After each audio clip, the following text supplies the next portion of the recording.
You think about the first thing that determines whether you can do something or not, and I put that in this first box at the top here on the left side, and it's potential. Like, what's the potential of a human being? Like, when you guys started, you proved something no one had done in history. You ran the 4-minute mile, right? For God only knows how many centuries, they're trying to run a 4-minute mile. Roger Bannister does it. How did he do it? Do you remember? You did it in this industry, right? You made $1 million in a day. No one had ever done that in history, right? After you did it, a bunch of other guys are doing it because it became possible. Roger Bannister didn't just go physically practice. He made a shift in his head. He practiced in his head because he could never achieve it physically, so he had to change in his head first so that the result became certain enough he believed it, and then his body got him through. After Roger Bannister ran that 4-minute mile, within 2 years, 37 people ran a 4-minute mile. Wow. When no one in history had ever done it. Now, here's how it works. The potential for anybody getting your product is extraordinary. They can do what you've done as much, more or less. They can do whatever they want to do. The potential's there. The market's proven that. Whether or not they tap into the potential has a lot to do with what action they take, which is the question you came to me with, right? Like, you know, God, they all have potential, but they're not taking action. And we all know that the action they take is going to determine the results they get. That's pretty obvious. So most people have a belief about what their real potential is no matter what you tell them. And that affects how much action they take. And of course that affects the result. And then ironically, that result reinforces their belief. And then that belief affects it. So I'll give you an example.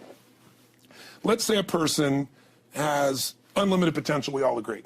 But they take little action, little results. Why? Because they have to start with a problem with their belief. They don't believe it's really going to happen for me. Maybe for Frank Kearns because he's got the cool hair and stuff, or maybe it's for you because you're so driven, but it's not me. Maybe Tony Robbins because he's a freak, got these big teeth. Whatever their thought process is, right? They got this thing, right? But what happens is, if you believe that there's very little potential, how much action are you going to take?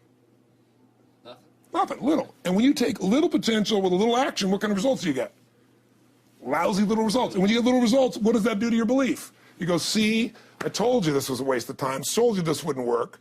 And then what happens? You tap even less potential. You take even less action. You get even worse results, and your belief gets even weaker.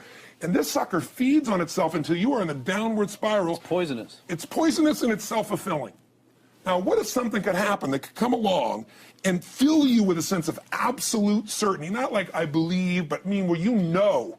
In you guys' case, mine as well, we knew because we had to. Because we burned the boats. There was no other option. We had to find a way. We weren't going to live that way. We all did it in different ways and for different reasons, but in essence, that was it. If you get yourself in a state of certainty that this is going to work, I'm going to find the way, and if this doesn't work, I will make the way, then you tap a lot more potential. And when you're certain in your potential, you take massive action. When you take massive action, you really believe in something, you get great results. When you get great results, your brain goes, see, I told you I was a stud.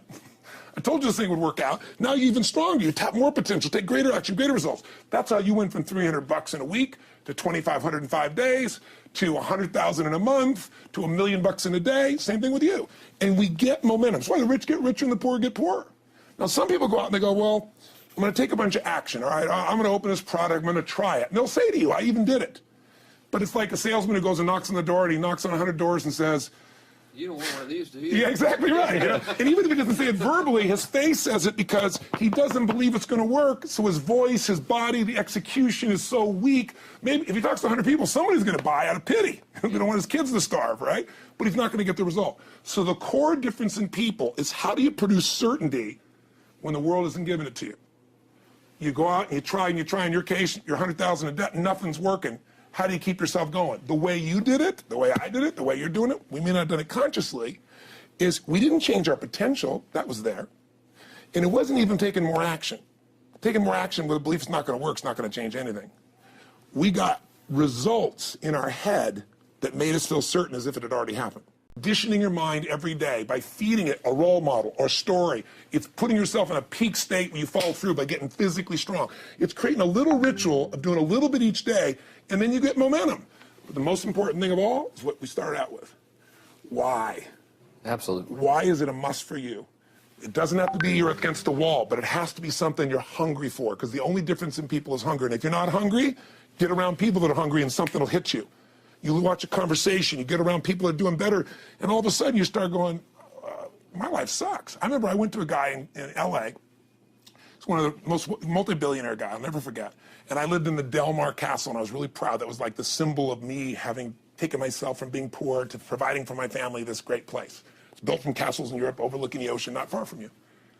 And I went to this guy's house. He's a billionaire. He took me down to his wine cellar. I don't even drink wine. Went through this whole thing. At the end of the night, I was depressed. I lived in a Del Mar tenement, as far as I was concerned. I really was. I was like, I live in a crappy place, and all my standards changed. All of a sudden, I wasn't willing to settle for living that. All of a sudden, my back was to the wall in a different way because as a man, I knew I was capable of more. So people can change their standard by getting around where it's better. People can change their standard by getting associated with what's true, like the bills they got to solve, the problems they got to do it.